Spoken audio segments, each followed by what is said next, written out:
हमारे झकास म्यूजिक भोजपुरी को आशीर्वाद देने के लिए हमारे चैनल को सब्सक्राइब जरूर करें और साथ में बेल आइकन दबाना ना भूलें।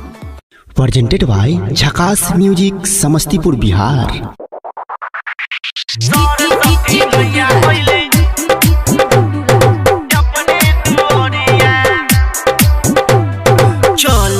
सखी पूजे चरनिया सरस्वती मैया अइले अपने दुआरिया। चल सखी पूजे चरनिया बिना बाली माई अइले अपने नगरिया। मर्जी के बिना उनको डोले न पताई हो, मर्जी के बिना उनको डोले न पताई। भेला मैया के हंस में सबोरिया। चल सखी पूजे चरनिया सरस्वती मैया अइले अपने दुआरिया। चल सखी पूजे चरनिया हंस वाली माई अइले अपने दुआरिया।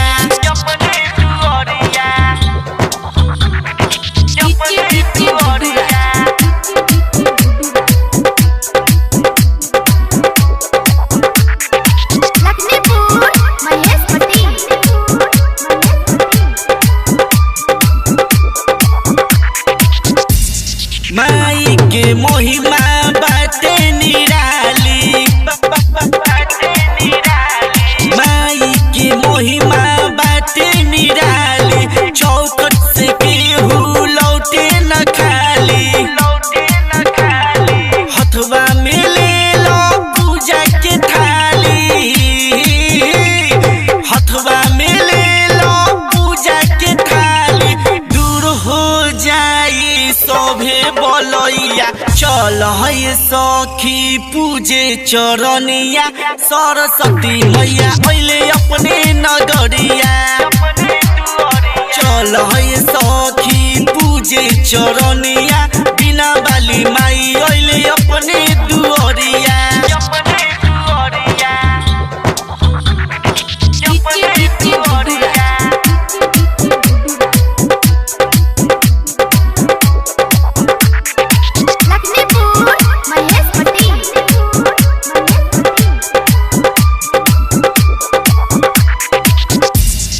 जीवन धन होई दर्शन पाके,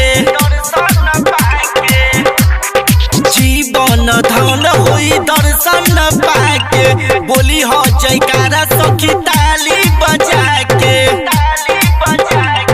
राजा रवि रोहित करी उदय हो, राजा देवयांश रोहित करी उदय। पूजा करेला दिला दी परसदिया। चल सखी पूजे चरनिया बिना बाली माई अइले अपने दुआरिया। चल निशा पूजे चरनिया सरस्वती माई अइले अपने दुआरिया। झकास रिकॉर्डिंग स्टूडियो समस्तीपुर।